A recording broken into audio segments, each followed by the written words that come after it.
Բարև ձեզ հարգելի հայրենակիցներ, երեկո հաղորդման մեջ Արմեն Մելիքյանի հետ կապված Գլենդելի հանրային գրադարանում միջադեպի կապակցությամբ դուք լսել եք արդեն հաղորդումը, այնտեղ խոսեց Վահե Ավետյանի մասին, որ գծի մեջ է թե այո ոչ, հաջողվեց արդեն մի քանի ժամ հետո հաղորդումից անմիջապես միանալ եւ հրավիրել նրան այսօրվա հաղորդման մասնակցելու։ Ես միացնեմ իմ գիծը Արմեն Մելիքյանի, Վահե Ավետյանին, ողջույն ձեզ հարգելի հայրենակիցներ, նորից միասին ենք։ Ողջույն Ստեփան։ Ողջույն։ Ուրեմն Վահե Ավետյանին պետք է որ Հայաստանում շատերը իմանան անպայման, որովհետև գրող, հրապարակախոս,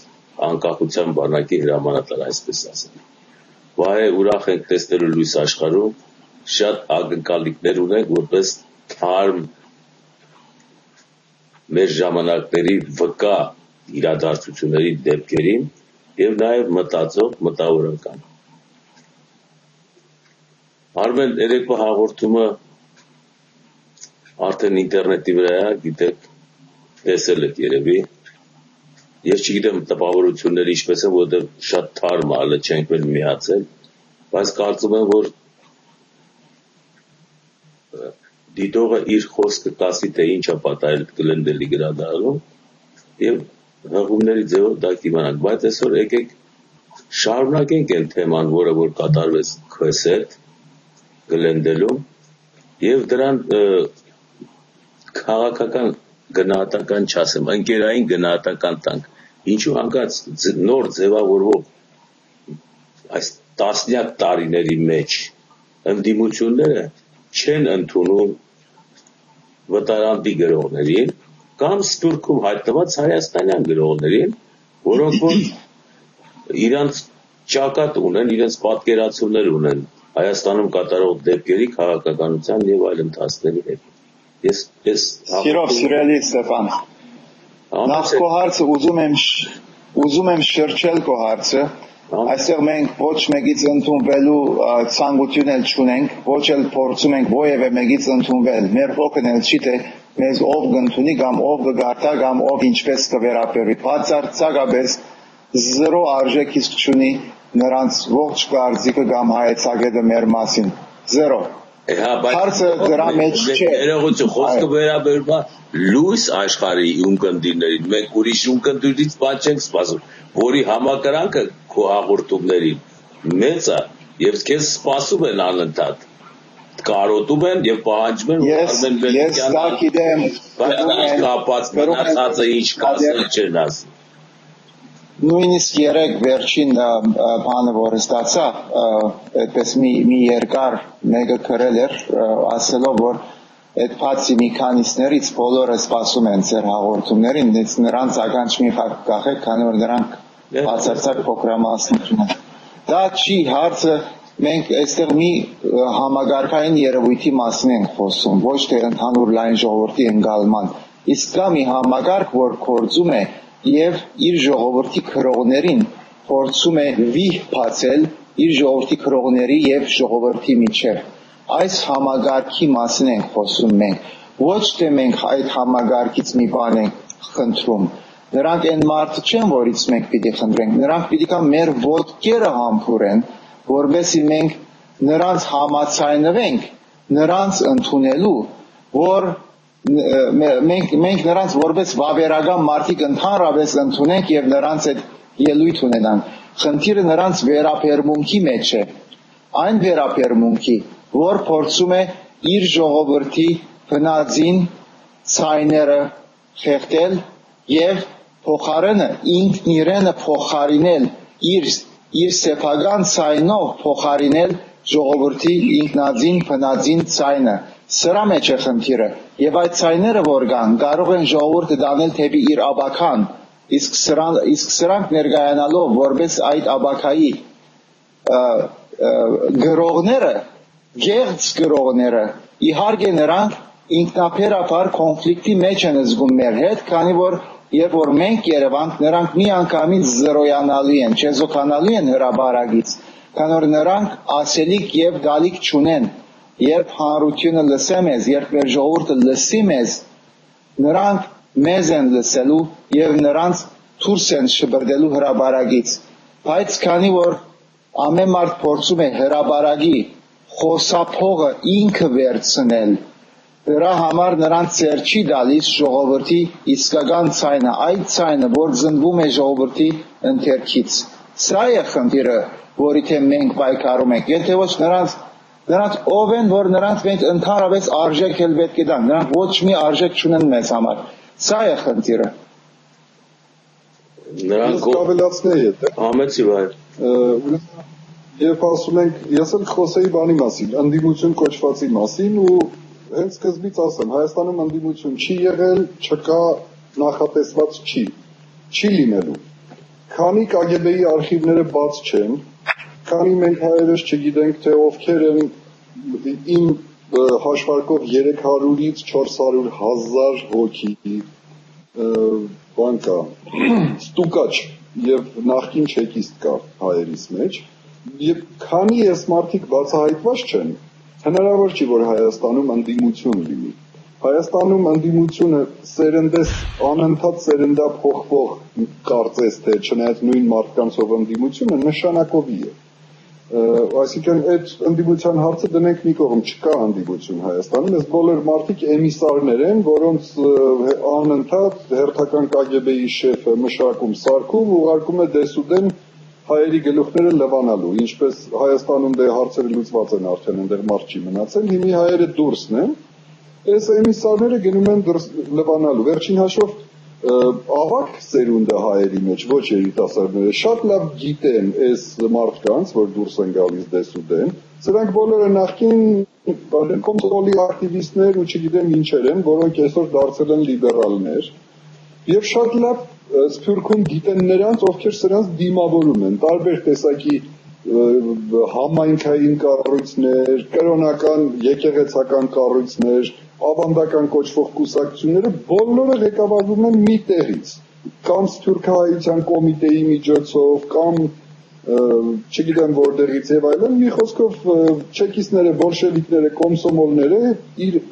շարժվում են դեսուդեն, իրար հրավիրում են, իրար դիմավորում են, այնպես որ սա հայտնի է, բանի, սա ընդդիմության վերաբերյալ, ինչի չեն ուզում, որ մենք Երևանք մեջտեղում, իհարկե պիտի չուզենան, սրանց գործը հենց էդ է, որ հայերից ոչ ոք ազատ չխոսի, հայը որտեղ եւ երբ է ազատ խոսել, Արմեն, դու Լիբանանում ես ծնվել, եթե հանկարծ հայության մեջ Լիբանանում որևէ մեկը փորձեր, ազատ ինքնուրույն միտք արտահայտել առանց կենտրոնական կոմիտեի նախորոք կարդալու, գրաքննելու եւ թույլտվությունը տալու, մարդուն տանում էին ակում, ծեծում, ջարդում էին, միզում էին անգամ այդ մարդու վրա, Արմենը կարծում եմ կհաստատի, միայն նրա համար, որ այդ մարդը համարձակվել է ինքնուրույն խոսել։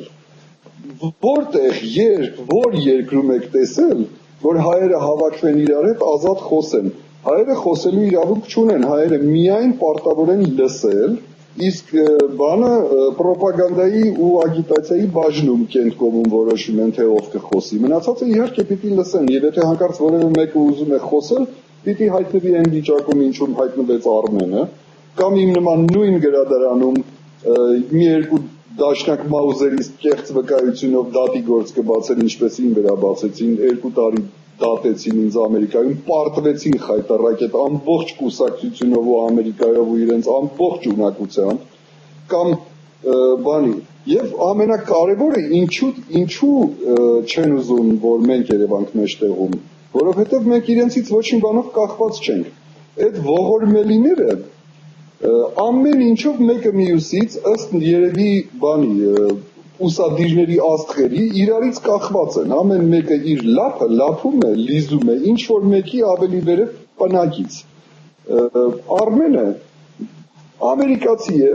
ապրում է Միացյալ Նահանգներում 1000 տարի, որևէ մեկից ոչ ապրուստով է կախված, ոչ որևէ բանով։ Ես ապրում եմ Շվեդիայում, Ալեքսանդր Վարպետյանը ապրում է Ֆրանսիայում, բոլորս համապատասխան երկրների քաղաքացիներ ենք,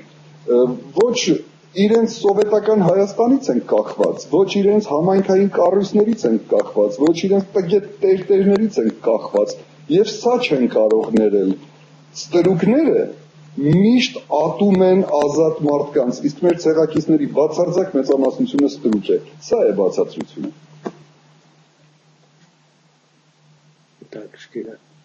Հետաքրքիր մեկնաբանեցիք։ Վայ, ստրուկները չեն սիրում ազատ մարդկանց։ Ինչ որ այդ բնական նախանձա, թե մրցակցություն։ Հետաքրքիր է, ինչի՞ց է։ Մենք իրենցպես ծնվել ենք հայ ծնողներից, բայց ինչ ուզում անում ենք, ազատ տեղաշարժվում ենք աշխարհով մեկ։ Հայաստանի նման հիմա այս սովետական Հայաստանի նման մի գջլոտ երկիր, մինչև հիմա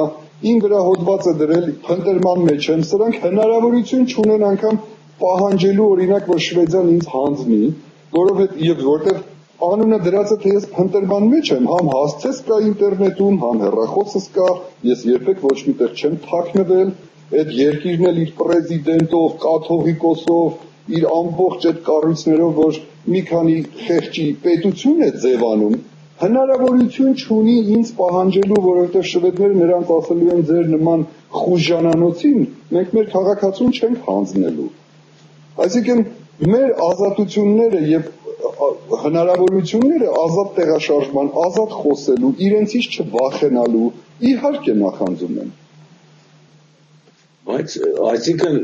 այդ հետապնդումը, որ ասում եք, ինչով միջազգային ոստիկանությամբ, այլ ինչով որ Վանո Սիրադեղյանին են հետապնդում։ Հետա։ Այո, Վանո Սիրադեղյանը հիմա Ինտերպոլով մինչև հիմի փնտրման մեջ է, չէ՞։ Եթե Վանո Սիրադեղյանին գտնեն, քարշ կտանեն հետ, չնայած ես խիստ կասկածում եմ, որ Վանո Սիրադեղյանը ապրում է եւ ընդհանրապես նրա կենթանի մարմինը դուրս է եկել Հայաստանից, բայց դա ուրիշ խնդիր է։ Եթե գտնեն նրան, նա Հայաստանի քաղաքացի է, որտեղ է լինի քարշ կտանեն հետ Հայաստան։ Ես չեմ թաքցնում որտեղ եմ, հասցես կա, ամեն ինչս կա, ես էստեղ եմ, մեղադրված եմ զենք, զինամթերք, պայթուցիկ, ֆլան, ինչ ասես պահելու մեջ։ Խոսում եմ հիմա ձեր հետ ազատ, ասում եմ որտեղ եմ, այս անպայման Հայաստանում կնայեն, KGB-ն կնայի, MVD-ն։ Շատ լավ գիտեմ որտեղ եմ եւ ես հիմա ասում եմ, բայց նրանք հնարավորություն չունեն պահանջելու ինձ հետ, որովհետեւ շվեդները նրանց կասեն, թե որտեղ է նրանց նստելու վայրը։ Շատ լավ, հարգելի բայ։ Գիտեք, սա համեցի արվում։ Սիրո շնորհակալ Ստեփան, արնագի, խնդրում։ Ես օգտվելով պատե առիթից, քանի որ Վահե Ավետյանը մեր հետ է, ես կուզենայի, որ ինքը որպես գրող, հրապարակախոս գրող, մի հատ այս անկախության տարիների, անկախության բանակի հրամանատար, մի հատ մի թեթև շոշափեր, ասենք գրականության, հիմնականում գրողների գրականության գործնեությունը անկախությունից հետո ոնց է պատկերացնում, ինչպես եղավ, ուր հասանք, ինչ վիճակում է, կարճ է, որպեսզի դիտողները մասնագիտական բան պատկերացում կազմեն, թե ինչ վիճակ։ Հա, երկար էլ կարող է տասել, չէ։ Առաջի գիրքը հրապարակեցի 2005 թվականին Հայաստանում, Արմենը նույնպես։ Մենք համարյա միաժամանակ հրապարակեցինք մեր գրքերը առանց միմյանց ճանաչելու, մեր գրքերի անգամ կազմերն են նույն գույների, բովանդակության մասին էլ չեմ խոսում։ Դիզայնն է անգամ իրար նման, ոչ տեսել ենք իրար, ոչ ծանոթ ենք, ոչինչ չենք արել, բայց մեկը ստուգից մեկը։ Իդեպ Վահե, մեր գրքերը մեզ շփոթում էին իրար հետ, միշտ էլ շփոթել են հաջորդող քանի տարիների ընթացքում։ Ինձ հարցրել են, եթե ես Շվեդիայում եմ ապրում, Վահեին հարցրել են, եթե ինքը Լոս Անջելեսում է ապրում, եւ թե ինձ հարցրել են, թե իմ գրքի հեղինակը Վահե Ավետյանն է, նույնպես էլ Վահեին, այսպիսի մի հատ շփոթություն է առաջացել, եւ հետո մենք այս շփոթություններից իրար կդանք ճանաչեցինք, որ երկու մարդ կա, նույն բաների մասին է խոսում։ Երևույթները 2003 թվականից, ուրեմն ասեմ, 2003 թվականին սկսեցի ինտերնետով ստեղծագործություններս ուղարկել Հայաստան։ 2 տարի Եվրոպական միության պատվերով ժողովրդավարության նպաստում ծրագիրը Հայաստանում ղեկավարելուց հետո։ Դա եղել է սովետական նախկին հանրապետություններում առաջի ժողովրդավարության նպաստում ծրագիրը Եվրոպական միության, որը եղել է Հայաստանում, ես եմ ղեկավարել այդ ծրագիրը, եւ 2 տարի հետո հասկացա, որ ոչ մի խոսք լինել չի կարող ժողովրդավարության մասին Հայաստանում, մինչև այս մարդիկ կրթություն չստանան ազատ խոսքի ու ժողովրդավարության մասին, ուրեմն պետք է գնալ գրականություն, այդտեղից եկա որոշումս գրիչ վերցնել, որովհետև անիմաստ էր ընդհանրապես դրանից խոսել, այսինքն հոտը անգամ չգիտեին հայ, ես 2 տարի էքսպերտներ են բերել Շվեդիայից Հայաստան, որոնք խորը ուսումնասիրություններ են արել, մարդիկ ասել են ձեռք հաշի, վահե, այն դեպքը չի, Բիրման կդառնա ժողովրդավարական, հետո նոր Հայաստանը, հնար չկա ժողովրդավարությունից այս երկրում խոսելու,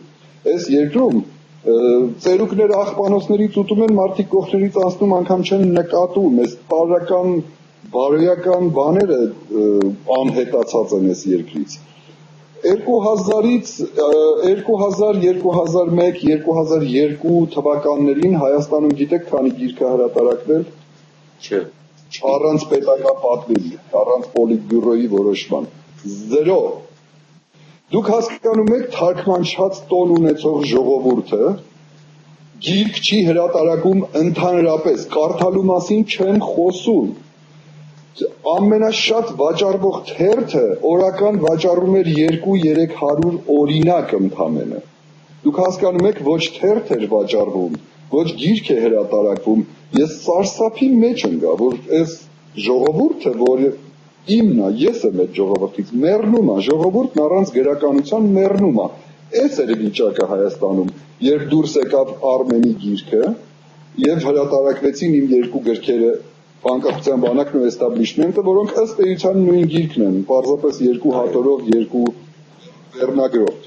Արմենի գիրքը եւ իմ գիրքը համարյա միաժամանակ դուրս գալով եւ ինտերնետով տասնյակ հազարավոր ընթերցող բերեց, երբ նրանց Հայաստանում մի 2 գրական անվանվող կայքերը ունեին օրական 3-4 ընթերցող եւ երևի այդ կայքի հեղինակներն իրենք էին ընթերցողները։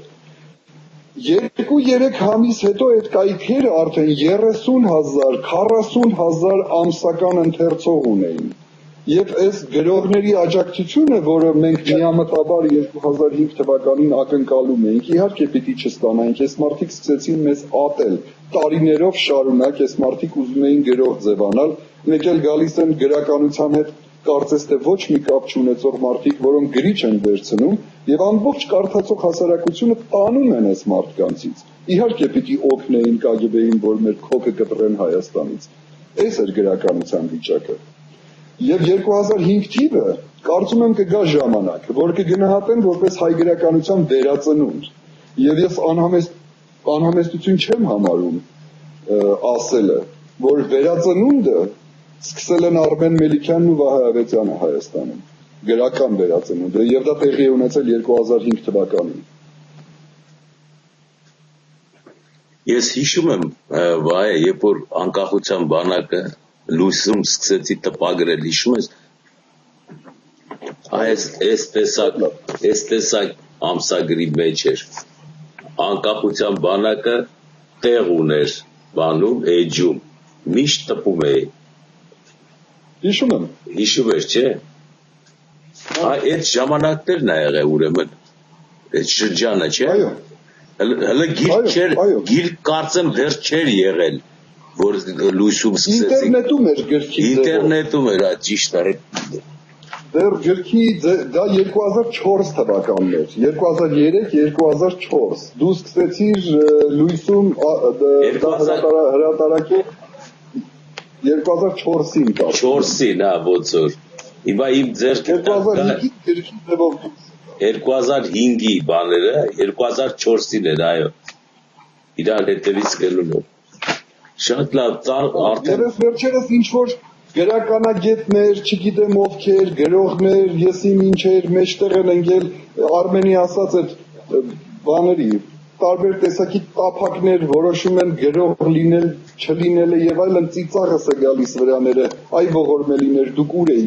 ուր էիք դուք 92 թվին, 93 թվին, 94, բոլոր այդ տարիներին ուր էիք, այ գրողներ, այ լրագրողներ, մի հատ հոդված ցույց տվեք, մի հատ գիրք ցույց տվեք, մի բան ներկայացրեք, որ արել եք ձեր երկրում, խոսել եք մարդու իրավունքից, ժողովրդավարությունից, կամ չգիտեմ ինչերից եւ այլն, էլի, չկան բացարձակ մեջտեղում եւ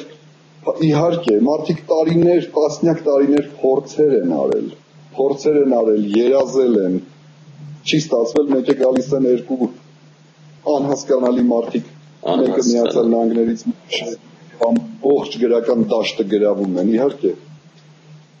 այդպես, իհարկե վերաբերմունքը էս պիտի լինի։ Սա Հայաստանի քրոների միության մագարտակով է տեղի ունենում այս ամենը, որտեղ քրոների միության նախագահը ինքը այդ լրության բադիհյուսման գլխավոր գազམ་ագերբիչն է։ Երբ որ մենք 2006 թվականին ելույթ քրոների միության անդամ Արմեն հիշեցրեցիր, 2004 թվականին գրողների միության նիստ են արել, նիստ հավաքել են բոլոր անդամներին գրողների միության, որպեսզի դրանց ավանակը, սկի ազգանուն անունն էլ չեմ հիշում գրողների միության նախագահը, հայտարարի, որ Արմեն Մելիքյանն ու Վահե Ավետյանը գրողներ չեն։ Հատուկ հրովարտակով, հատուկ հատուկ որոշում է կայացրել, բոլորդ լսեք, որ այս երկուսը գրող չեն։ Եվ հենց այդ նախատասությունն էր, որ երեկվա ծերնարգի ընթացքում կրկնվեց երկու անձերի կողմից։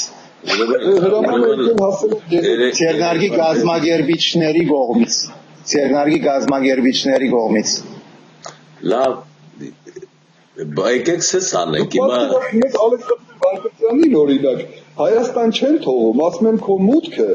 մեր ազգին վտանգ է։ Բայց ինչի չեն թողում, ինչի է դենց անում։ Հանկարծ Վարդապետյանը գնա իր տանը նստի, իր երեխեքին թորներին հանդիպի Հայաստանում, դրանից մենք ազգովի կվնասվենք։ Այդ ինչ թույլ է մեր վիճակը, որ Ալեքսանդր Վարդապետյանը կարա այդ ազգին այտենց վտանգ հասցնի իր պարզապես երկիր մտնելով, հələ դրանց վիճակը նայի։ Բայց կարող է վախենում են ընդդիմություն ստեղծի, ասենք իշխանություններին, որովհետև ասենք արիական։ Եթե այտենց վախենում են, ուրեմն բայց ընդդիմությունը ինչ է անընդհատ նոր ստեղծվում, թող Ալեքսանդր Վարդապետյանի պոչից բռնեն։ Բայց հիմա Պետրոսյան արիացիներ ինչ էր դրա անունը, Սևիլյան ինչ ժիրայր։ Այս ինչ են նոր ընդդիմություններ մեջտեղ բերում, երբ որ ամբողջ այդ Հայաստանն իր KGB-ով բանով մի հատ Ալեքսանդր Վարդապետյանից է վախենում։ Բայց ինչ են ման գալիս, թող Ալեքսանդր Վարդապետյանին բերեն դարձնեն այդ ընդդիմության ղեկավարը։ Բայց չէ որ Վարդապետյանի գաղափարներով, ասածներով Հայաստանում կան կազմակերպություններ, բայց դրանց ինչի չեն անում երկրից։ Գաղափարներով չէ, անուններով, որովհետև Հայաստանում գաղափար գրող չկա։ Հայաստանում ով երեք նախադասություն մտքում իրար հետևից կարող էր պահել, վաղուց դուրս է եկել Հայաստանից։ Ինչ գաղափար։ Սովետական Հայաստանը ուր, գաղափարը ուր, ինչ կապ ունեն իրար հետ այդ բոլշևիկներն ու գաղափարը։ Նրանք մինչև հիմա ասում են, քեզ խոսել չի կարելի։ Հասկանում եք ինչ է կատարվում։ Միացյալ Նահանգներում սահմանադրության առաջի կետը խոսքի ազատությունն է։ Դուք հասկանում եք երկրի սահմանադրության առաջի կետը ոչ թե կյանքի իրավունքն է, ոչ թե հացն է, ոչ թե տունն է, ոչ թե առողջությունն է, ոչ թե երկրի անվտանգությունն է, այլ առաջի կետը խոսքի ազատությունն է։ Եվ այդ խոսքի ազատության առաջի կետ որպես սահմանադրությունում ունեցող պետության քաղաքացիները մարդուն ասում են դու խոսելու իրավունք չունես, նրանց գնդակահարելը քիչ է, նրանք հակասահմանադրական տարրեր են այդ երկրում։ Բայց մեր սահմանադրության մեջ խոսքի ազատությունը կա թե չկա։ Ես չեմ սահմանադրություն երբ որ Այդ էր պակաս մնացել, որ ես Ռոբերտ Քոչարյանի կամ Սերժ Սարգսյանի գրած անգրագետ թղթերը կարդամ, ես քիչ էլ նայել այդ փաստաթուղթը, մենք սահմանադրություն չունենք։ Բայց կա, ոսկե չկա։ Սահմանադրությունը մտել է Լևոնյան շրջանում, մի քանի տեսակներ բայց արտասահմանից ներս մտավ այդ սահմանադրությունը ինչ որ մի երկրի պատճենը հանեցին մտցրին բայց դա կապիտալիստական copy paste արին էլի դեսից դեմից բայց մեջը չկա այդ ազատությունները բաները որի մասին այսքան խոսում ենք պետքա որ լի Ստեփան ջան, ես քաղաքացիական անհնազանդություն հայտարարել եմ Հայաստանում 92 թվականին եւ Լևոն Տեր-Պետրոսյանին եւ Քոչարյանին եւ Սարգսյանին։ Դրանից հետո նրանց ստեղծած ոչ մի փաստաթուղթը օրինական չի։ Միակ օրինական պետական փաստաթուղթը, որ մենք ազգ որպես ունենք, անկախության հռչակագիրն է։ Այո։ Որտեղ մարդիկ իսկապես գնացել են 97 թվով բանով կողմ են քվեարկել Դրանում ոչ ոք չի կասկածում, եւ դա միակ փաստաթուղթն է։ Դրանից հետո ամեն ինչը կեղծված է, անգամ նախագահական ընտրությունները առաջի, անգամ Լևոն Տեր-Պետրոսյանի ընտրությունները այդ առաջի կեղծված են, եւ անգամ այդ խուժանանոցի դատարանը որոշում ունի դրա վերաբերյալ։ 95 թե 96 թվականին այմականները հասան իրենց նպատակին,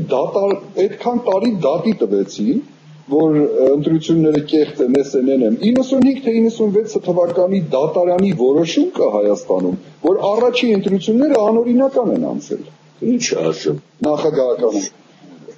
անգամ դա անօրինական, այսինքն այդ անկախության հռչակագրից հետո մեր երկրում ոչ մի օրինական փաստաթուղթ, սահմանադրություն, օրենսգիրք,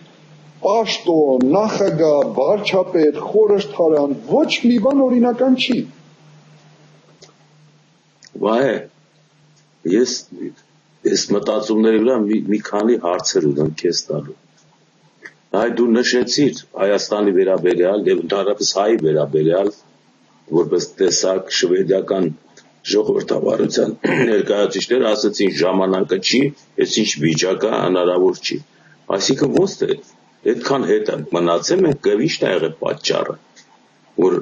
քանի գնում խորանում է դա։ Համար կամ արդյոք չի, բայց քանի որ սա հերոստա հաղորդում է վերջնաշվով, եկեք դաստանք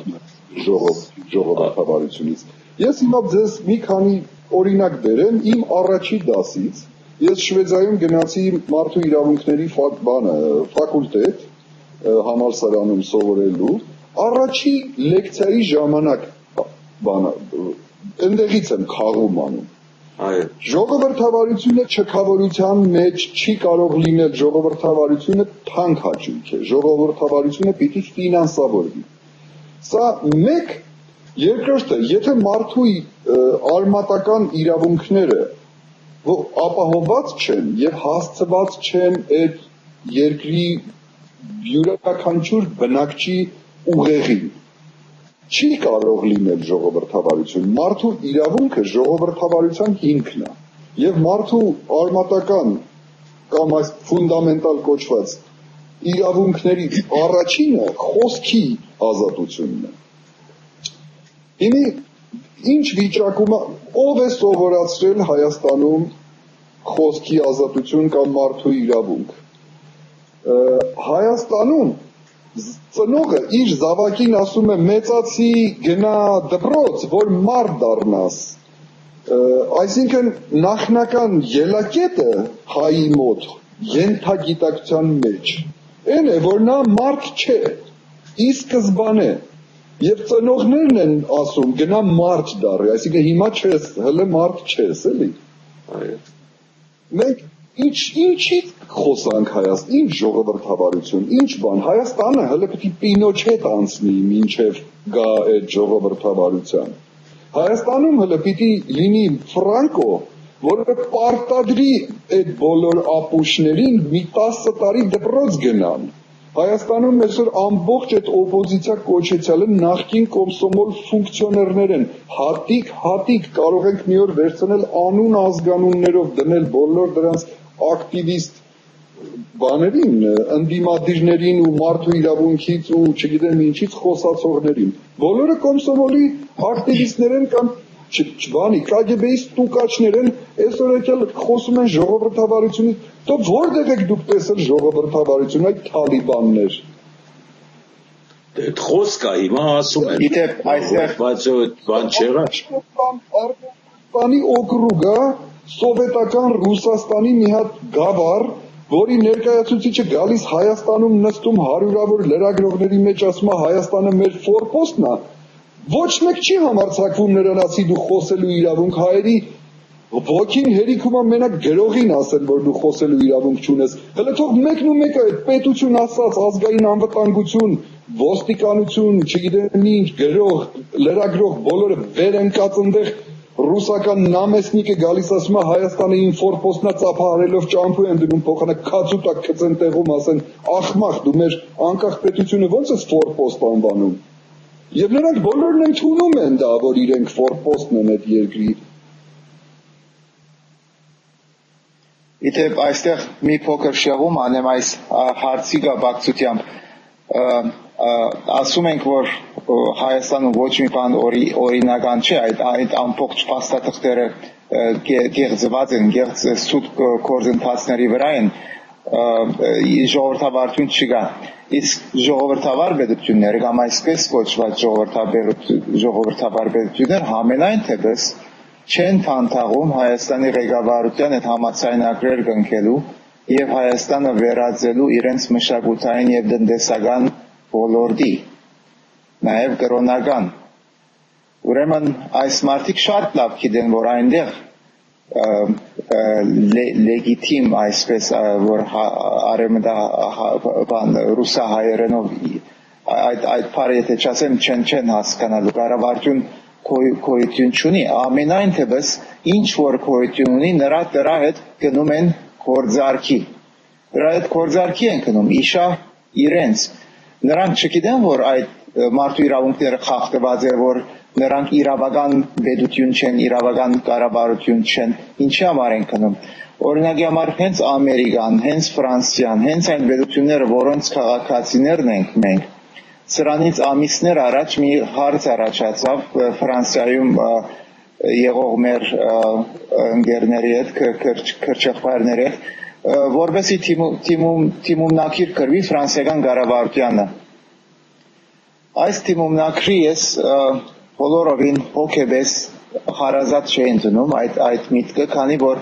ինքս ես ամերիկյան կառավարության չեմ թիմել եւ չեմ թիմում։ Սկզբնական շրջանում ես որ եկել եմ Հայաստանից եւ այդտեղ իրավիճակը տեսնում որոշ մեկ-երկու բաներ արել եմ սակայն ինչ որ արել եմ եղել է դա Հայաստանի ռազմավարական շահերի օգտին կապել եմ պաշտպանության նախարարության հետ եւ դրանից հետո նրանք հրավիրեցին Սերժ Սարգսյանին Վաշինգտոն Հայաստանի ռազմավարական կարևորությունը բացատրելով սա նման բաներ արել եմ իսկ Հայաստանում գտնվող տեսփանատներին մեզ ասում են դուք որպես ամերիկյան քաղաքացի պետք է թիմեք ամերիկյան տեսփանատուն կամ այսպիսի անգաբանգա խորհուրդներ են տալիս դրսից ոմանք բայց այս խնդիրների մեջ ինչ կա իհարկե տեղյակ չեն այդ մարդիկ առաջին հերթին ամերիկյան կառավարության թիմելու համար հակառակ այն բանի որ ամերիկյան կառավարություն իմ կառավարությունն է եւ ես լրիվ իրավունք ունեմ այդ օրենքներից օգտվելու եւ նրա միջամտությունը ապահովելու ամեն դեպքում ամերիկյան տեսփանատունը եւ անգլիական տեսփանատունը եւ ֆրանսիական տեսփանատունը զսկուշացվել են վտարանտիների մասին որ Հայաստանից վտարված ակսորված քրոներ քոյություն ունեն այս կանը գիտեն սակայն մենք նրանց խնդրակիր չենք ներկայացրել որ մեր շահերով հանդես կան ի պաշտպանություն մեզ իթե մեր կառավարության ոչ նման բան երբեք չի եղել եւ դա գիտակցված քանի որ ես այս մարդկանց օգնությունը երբեք չեմ ուզում հայցել իմ երկրի մեջ իմ իրավունքների պաշտպանության համար առաջին հերթին բարոյական խնդիր գոյություն ունի ամերիկան մինչև այսօր հայկական ցեղասպանությունը հայոց ցեղասպանությունը չի ճանաչել Ֆրանսիան օրենքի ուժ չդվեց Անգլիան նույնպես չի ճանաչել այս մարդիկ գալիս են եւ շահագործում են Հայաստանը որպես իրենց շահերի իրենց մշակույթի եւ տնտեսական ազդեցության ոլորտների եւ քաղաքական ոլորտի մեծացման համար նպատակներով մենք երթանք այս ոճրագործներից ամերիկան Իրաքի դեմ պատերազմ հայտարարեց գեղձ գեղձ փաստաթղթերով ամբողջ իր կոնգրեսը խապեց, ամբողջ իր ժողովուրդը խապեց, եւ մենք կնանք այսպիսի գարավարության օգնությունը հայցենք, որովհետեւ մեր իրավունքները պաշտպանեն։ Ով են այս ոչրակորցները, որից մենք պետք է կնանք եւ օգնություն հայցենք։ Բայց եթե մենք այդ քայլին կնանք, սրանց գլուխը չարթելով գանենք դա։ Գլուխը չարթելով գանենք դա։ Բայց դա ինձ չի հուզում ընդհանրապես, քանի որ ես այդ ոչրակորց կառավարությունների ոչ մեկնեցուկին գարիքը չունեմ եւ թող 1000 տարի էլ մենք Հայաստանից դուրս մնանք, միևնույնն է այնքան ադեմ, որ նրանք ոչրակորց կառավարություններ են, երբեք մեզանից ովևէ խնդրակիր չեն ստանալու, որ մեր շահերի պաշտպանությամբ հանդես գան։ Կարմեն, բայց գործը բարդացավ դրանով, գիտես, այս հայտարարությամբ։ Այսինքն դուրս է գալիս Հայաստանը ինչ որ կատարվում, հա, ինչ որ քաղաքականության հայելային անդրադարձն է։ Այն տարբերությամբ, որ այնտեղի ժողովուրդը պատրաստ չի հասկանալու, որ իր հետ կատարվում է, ասենք, ամերիկյան ազդեցության հետևանքով առաջացած հարաբերություններ։ Պարզապես այդպիսի մի բան է ստացվում։ Ամերիկյան ազդեցության հետևանքով չի։ Ամերիկացիները պարզապես պղտոր ջրում ձուկ են որսում, ինչպես շվեդները, ինչպես ամբողջ Եվրոպան, ինչպես մնացած բոլոր ժողովրդավարությունները։ Այո։ Այս երկրներն արդեն ժողովրդավարություններ էին, Ստեփան, բայց գաղութներ ունեին Աֆրիկայում, որովհետև այս ժողովրդավարությունները ազգային պետություններ են միաժամանակ, ունեն ազգային շահեր եւ ազգային շահի հստակ գիտակցում։ Նրանց ժողովրդավարությունն ու մարդու իրավունքը նշանակում է ամերիկացու ժողովրդավարություն։ Այսինքն ընտանեկան հարաբերություններ են այդ իրանց համար արդեն։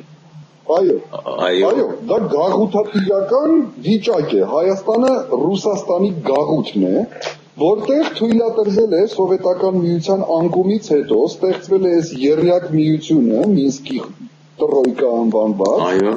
Եվ եկել են համաձայնության այդ այնտեղ, որ եվրոպացիներին եւ ամերիկացիներին էլ են հրավիրում այդ պղտոր ջրերին, ջրափոխում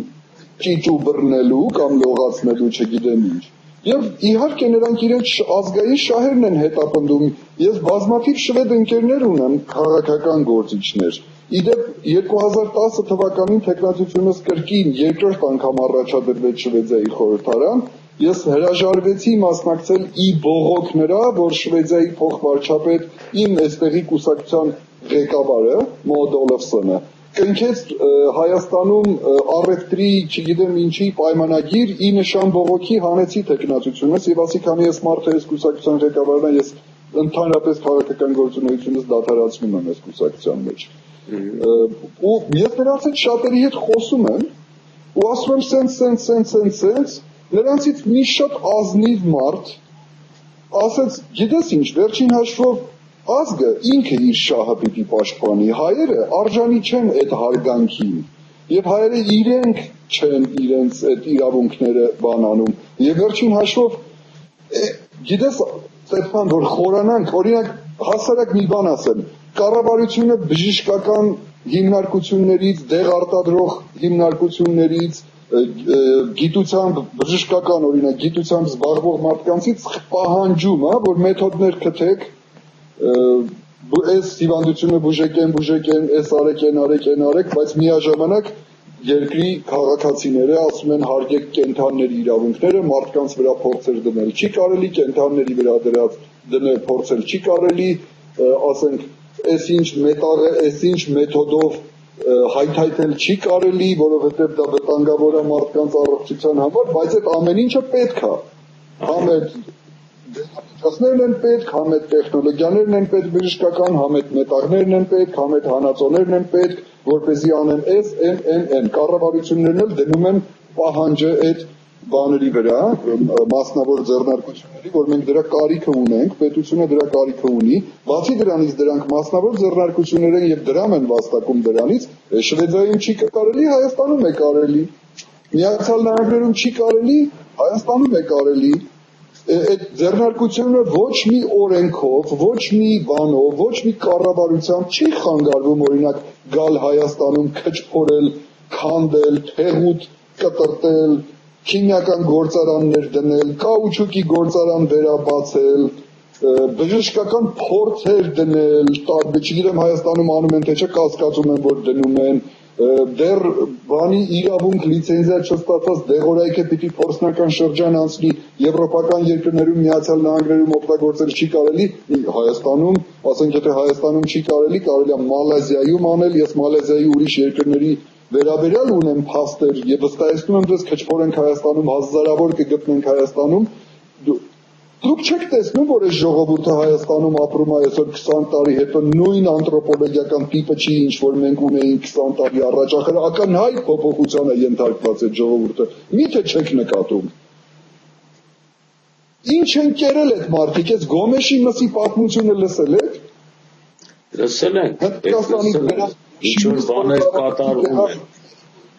Ինչ մթերք է կերել 20 տարի այս ժողովուրդը, եւ սա նոր բան չի, այն Դեմիրճան Կարենը, որի լակոտին այդ օպոզիցիան ուզում էր դարձնել, հետայր կուզենա հենց պակաս մարդելնի դարձնել նախագահ։ Կաուչուկը, երբ որ Ստեփան դու Հայաստանում էիր, ասա ինձ, որ սուտ եմ ասում, շատ մարդիկ դրանից տեղյակ էին, երբ որ Կաուչուկը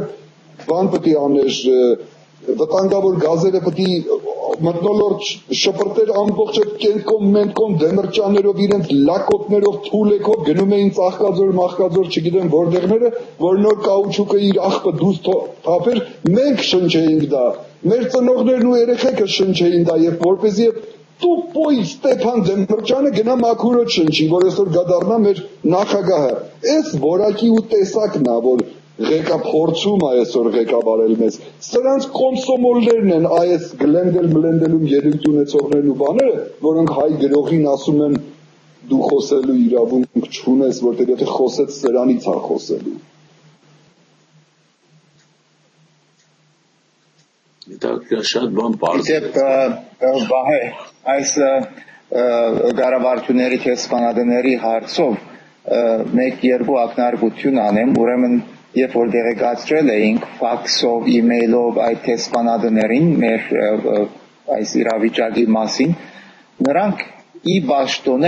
բաշտոնե բարդավոր էին իրենց քաղաքացիների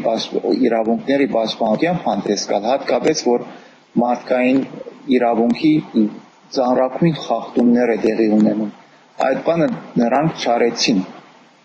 Նրանք ոչ մի բան չարեցին, ոչ մի ձգտուն չհանեցին, նստան, այդ թղթերի վրա նստան, կամ էլ ոչնչացրին։ Եթե մենք պնդվեցինք Հայաստանում, հաջորդ քայլը լինելու է, որ գնալու ենք այդ Միացյալ Նահանգներում, Եվրոպայում ու սկսելու ենք իրենց դատարաններ քարշ տալ Հայաստանում այդ բանը անելու համար։ Այո, նրանք գիտեն այդ ամենը, դրա համար հագարակ այն բանի նրանք էլ մասնագիծ են դառնում այս ակցորին եւ այս խաղին, նրանք մասնագիտ են դառնում, քանի որ նրանց թրաձոներն են ուզում փուսնեն Հայաստանում, գալիս են որոշ ուսանողներ արևմուտք այստեղ այո, չգիտեմ, մեր հայրենակիցները տեղյակ չեն A-ից, B-ից, G-ից դեռ, մենք հազարավոր էջերով գրքեր ենք գրել, հələ Այբուբենի առաջի 3 տարից է պետք սկսել խոսել։ Այն ինչ որ դու ասում ես, մենք բազմիցս խոսել ենք դրա մասին, բայց ու մեր ժողովուրդը տեղյակ չի ոչ մի բանից Արմեն։ Մանավանդ հիմա սերունդա փոխվել, սերունդա փոխվել։ Այսօրվա 20-25 տարեկան ջահելները ոչ մի բանից տեղյակ չեն։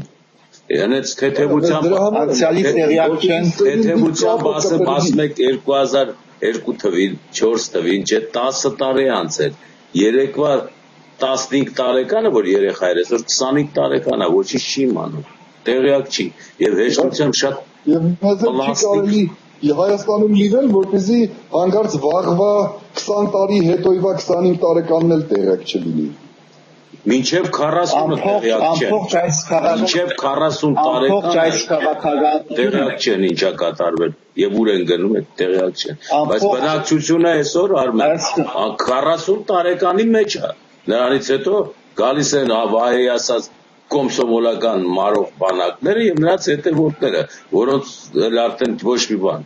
Նոր սերունդը 40 տարեկան է, բայց ոչինչ չի ներկայացնում։ Այդ կոմսոմոլի անունը փոխել են, դարձել են արծի, բազեր, եսի մինչ տուֆտաղուշ, կազմակերպություններ ու եսի մինչեր, դրանք բոլորը կոմսոմոլներն են, վաղը որ ես Եվրազես կոչվող սովետը Հայաստանին բռնի կոտոշներից ներս քարշտա դեպի նեոսովետական հեշտ չեմ մի բացառի, որ այդ Եդինայա Ռոսիա կոչվածը միանգամից կդառնա նորից սովետական միության կոմունիստական կուսակցություն ու այս արծիվ-մարծիվ հավ, մավ, ջայլամ, մայլամ լրիվ կդառնան կոմսոմոլ ու կոմունիստական կուսակցություն նորից։ Այնպես որ այս կոմսոմոլացման ու գլուխ լվացման այդ մեթոդներն ու երևույթները ընդհանրապես անուններ են փոխել, որ այն մի քանի հարիվը, որ դեռ անկախություն են մալմաջում, հանգարց չանհանգստանան բունտ անեն, մինչև սուսպուս մտցնեն սովետ, դրանից հետո գուլակ կա, բան կա, հիմի Հայաստանից ուր աքսորեն, ղափան չեն աքսորելու, կմտնեն սովետ, այս սաղին կուղարկեն Սիբիր, Միբիր, հարցը կլուծվի, կգնա Հայաստանում մնացել է միլիոն մարդ։ Ընդհանրապես Մեծապետական քաղաքականության, չգիտեմ 1 միլիոն կամ 2 կամ 3 միլիոն վայ դարի թվերի վրա բան չանենք չծանրանանք, քանի որ դեղյակ չենք եւ սխալ բան չեմ ուզում ասել, ոչ էլ բուսահատական, հավանաբար այդ թվերը ճիշտ էլ չեն, ամեն դեպքում միջազգային գերբեդությունների քաղաքականությունը թավատրաբար սրանք բոլորը մեկ բան են հետապնդում Հայաստանը զրկել ինքնուրույնությունից եւ իրական անկախությունից, որի համար հենարաններ են գտել հայ ազգի մեջ, որբեսի բոլոր անկախության, իսկական ինքնուրույնության եւ անկախության հոգեվոր, մշակութային, տնտեսական բոլոր կետինների վրա անկախության ցկտող տարրերին ոչնչացնեն հերացնեն Հայաստանից եւ իրենց մանգլավիկներին բերեն իշխանության գլուխ։ Սա է կատարված եւ երեկվա սարդարված շարժումը այդ նույն մանգլավիկների խաղերն են։ Ոչ միայն սարդարված շարժումը, բոլոր այն մարդիկ, ովքեր մեր թեմ են խոսում, կուսակցությունների գործակալներ, թերթերի խմբագիրներ, ԶԼՄ-ներ, դրողների միություն բոլորը մեկ ցանցի մարդիկ են, ովքեր պայքարում են իրականում իրենց սեփական շահերի համար, որը համաձայնեցնում են գերպետական շահերի հետ, եւ այդ շահերը պահանջում են Հայաստանը զրկել ինքնուրույնությունից եւ այսպիսի խրտվիլակների իշխանությանը հանձնել, որովհետեւ այդ գերտերությունները իրենց շահերը հետապնդեն երկրում։ Սա է կատարված։ Գաղութներում այդպես է։ Մի վարքյան ընդհանրապես։ Նայեք, բացատրեմ դες։ Լուիս Որդի հաղորդումները, Լուիս Աշխարհի հաղորդումները շաբաթվա մեջ ամեն օր մի հաղորդում գնում է, 2 շաբթ, 3 շաբթ, 4 շաբթ եւ այլն։ Շաբաթ կիրակ էլ է գնում։ Շաբաթ կիրակի օրը սովորաբար լինում է տաղավար զրույց, որին մասնակցում են 6 հոգի, 5 հոգի նայած ինչ ձևի։ Հիմա մենք շաբաթվա մեջ ենք, չէ՞, շաբաթվա մեջ ենք։ Այս հաղորդումը վերջացավ։ Մենք կարող ենք որպես տաղավար 3 հոգս, էլ ուրիշ մարդ չվերցնի, թեման շարունակել։ Եկեք պայմանավորվենք, տենց անենք։ Այո, անկախության առաջին օրերից մեծապետական քաղաքականությունը սկսենք այնտեղից։ Հանգիստ եղեք, որովհետև սա մտնում է շաբաթ օրվա